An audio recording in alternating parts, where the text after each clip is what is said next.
December నెల 1వ తారీఖు నుండి 31వ తారీఖు వరకు ముఖ్యమైన పండుగల గురించి క్లుప్తంగా సవివరంగా సంపూర్ణంగా తెలుసుకుందాం.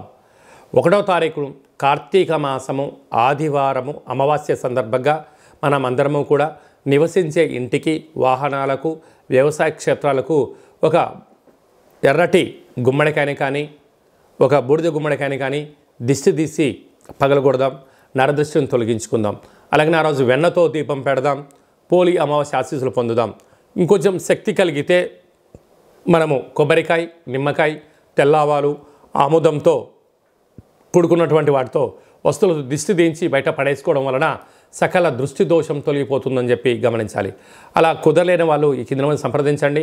మీకు వీడియో కాల్ ద్వారా ఎలా చేసుకోవాలో కూడా మీకు చెప్పడం జరుగుతుందని చెప్పి గమనించాలి. మనకు 2వ తారీఖు నుంచి మార్గశీర్ష మాస ప్రారంభము. మనకు 7వ తారీఖున సుబ్రహ్మణ్యేశ్వర స్వామి యొక్క జయంతి. పుట్టలో పాల్పొద్దాం, స్వామిని స్మరిద్దాం, ధ్యానిద్దాం, సకల గ్రహ దోషాల్ని తొలగించుకుందాం. 8వ తారీఖున కాళభైరవ అష్టమి, కాళభైరవ స్వామి యొక్క జయంతి. కాలాన్ని మనం శాసింప చేసుకోగలగాలి అన్నట్లయితే, కాలం మనకు అనుకూలంగా ఉండాలి అనుకుంటున్నట్లయితే, ఏ పనులైతే మనం చేస్తున్నామో ఆటంకాలు తొలగిపోవాలి అనుకుంటున్నట్లయితే స్వామిని స్మరిద్దాం, ధ్యానిద్దాం, కుష్మాణ దీపాన్ని పెట్టుకుందాం, ఒక ముడుపును కట్టుకుందాం, ఆయన ఆశీస్సులు పొంది తిరుగులేని చక్రవర్తులుగా స్వాగతం పలుకుదామని చెప్పి గమనించాలి. 14వ తారీఖున మార్గశీర్ష మాస పూర్ణిమ, దత్తాత్రేయ స్వామి యొక్క జయంతి. అత్రి మహాముని అనసూయ మాతలు కలిగినటువంటి సంతానం కనుక స్వామిని స్మరిద్దాం, గురుచరిత్ర పారాయణం చేద్దాం, స్వామి యొక్క ఆశీస్సులు కూడా పొందుదాం. అలాగే మనకు 23వ తారీఖున మార్గశీర్ష మాస బహుళ అష్టమి కనుక స్వామివారి యొక్క స్మరణ చేద్దాం, కుష్మాండ దీపాన్ని పెట్టుకుందాం, కష్టాలకు స్వస్తి పలుకుదాం. అలాగే మనకు 28వ తారీఖున శనివారము శని త్రయోదశి సందర్భంగా ఈ ఆంగ్ల సంవత్సరంలో చివరిగా వచ్చేటువంటి శనివారం శని త్రయోదశి సందర్భంగా మనకు అనుకూలంగా లేనివారు, ఆరోగ్యం కావాలి, రాజయోగం కావాలనుకున్న వారు శనేశ్వర స్వామిని స్మరిద్దాం, ధ్యానిద్దాం, నల్లటి నూనెలతో అర్చన చేసుకుందాం, విశేషంగా నల్లటి ఒత్తులతో దీపం పెడదాం, స్వామి యొక్క ఆశీస్సులు పొందుదాం.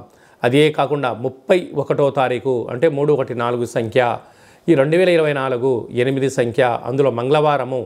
ఈ యొక్క సంవత్సరం అధిపతి కూడా రాజు కుజుడే అయ్యాడు కనుక వీలైనంత వరకు సంవత్సరం చివరి రోజున వీలైనంత వరకు 100కు 100% వరకు మనము దూర ప్రయాణాలు, వాయు ప్రయాణాలు, జల ప్రయాణాలు, కలహాలు, గొడవలు, ఆవేశమైన నిర్ణయాలు తీసుకోకుండా ఉంటే చాలా మంచిది అని చెప్పి గమనించగలగాలి.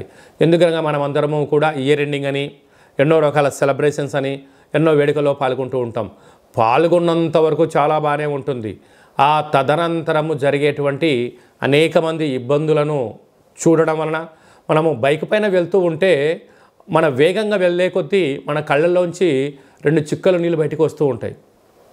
అంటే మనకు దేనికి సంకేతం చెప్తుందంటే, బాబు మితిమీరిన వేగం పనికిరాదు, నువ్వు నీ కంటిలో నుంచి చుక్కలు బయటకు వస్తున్నాయంటే నీ కోసం ఎదురు చూసేవాళ్ళు నీ తల్లిదండ్రులు, మీ భార్య, పిల్లలు నీ ఇంటి దగ్గర ఉన్నారు, మితిమీరిన వేగం పనికిరాదు అని చెప్పి మన దేహము ప్రకృతి ద్వారా చెప్తుంటుంది.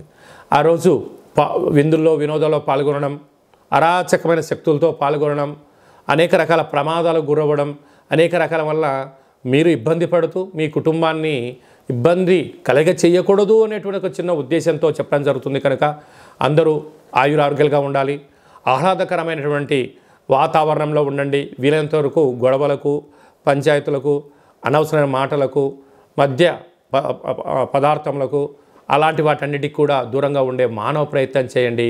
స్వామివారికి ఆశీస్సులు పొందండి. వీలైతే దైవనామము, ఆధ్యాత్మిక చింతన, వీలైతే అయ్యప్ప స్వామి యొక్క స్మరణ, కాళభైరవ స్వామి స్మరణ, ఆధ్యాత్మికమైన జీవనంలో ఆ ఒక్క పూట ఉండండి. రాబోయే కాలం అంతా కూడా మంచి కాలమే అని చెప్పి గమనించాలి. కనుక మనమందరము కూడా ఇంకనూ ఈ యొక్క డిసెంబర్ మాసంలో విజయాన్ని సాధించగలగాలి అన్నట్లయితే ఒక పాత్ర కంచు పాత్ర అంటారు. ఈ యొక్క పాత్రలో 12 రాసులు అచ్చు వేయడం జరుగుతుంటుంది. ఈ పాత్రను ఎలా ఉపయోగించుకోవాలి, అదృష్టానికి ఎలా స్వాగతం పలకాలో మనం తెలుసుకుందాం. ఇలా ఒకసారి శబ్దం చేస్తే ఓంకార శబ్దం రావడం జరుగుతుంది.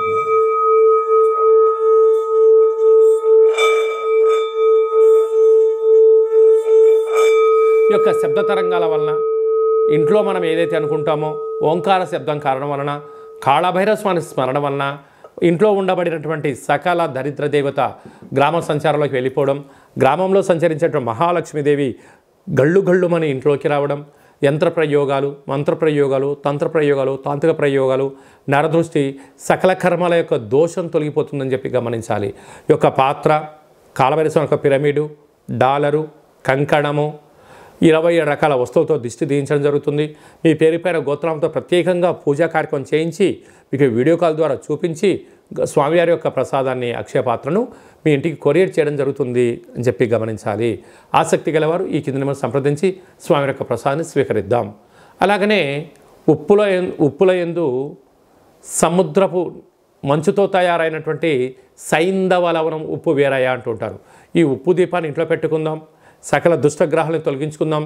మంచి నిద్రని, కలహాలు లేని జీవితాన్ని, ఆటంకాల జీవితాన్ని స్వాగతం పలుకుతామని చెప్పి గమనించాలి. అందుకే ఉప్పు దీపం ఎక్కడైతే ఉంటుందో అక్కడ ఐశ్వర్యము, లక్ష్మీదేవి తాండవ మారుతుందని చెప్పి కూడా గమనించాలి. అలాగనే మీ వ్యక్తిగత జాతకం తెలుసుకోవాలనుకుంటున్నారా? మీ యొక్క పేరు, పుట్టినటువంటి తేదీ, నెల, సంవత్సరం, సమయం రాసి వాట్సాప్లో పంపించినట్లయితే 100 సంవత్సరాల జాతకాన్ని వ్రాసి మీకు పంపించి పుట్టినప్పుడు గ్రహ గమనాలు ఎలా ఉన్నాయి, ప్రస్తుతం ఎలా ఉంటున్నాయి, రాబోయే కాలంలో ఎలా ఉంటున్నాయో సవివరంగా తెలియజేయడం జరుగుతుంది. చాలామందికి పుట్టినటువంటి కాల సమయంలో డేటా ఆఫ్ బర్త్లు లేనటువంటి వారికి మీ పేరు యొక్క మొదటి అక్షరాన్ని అనుసరిస్తూ ఆ రాశిని తెలుసుకొని ప్రయత్నం చేద్దాం. అది తెలియచేసి రమణ శాస్త్రం ద్వారా భూత, భవిష్యత్, వర్తమానాన్ని గవ్వళ ద్వారా కాళభైరవ ఉపాసన చేత మీకు తెలియజేయడం జరుగుతుందని చెప్పి గమనించాలి.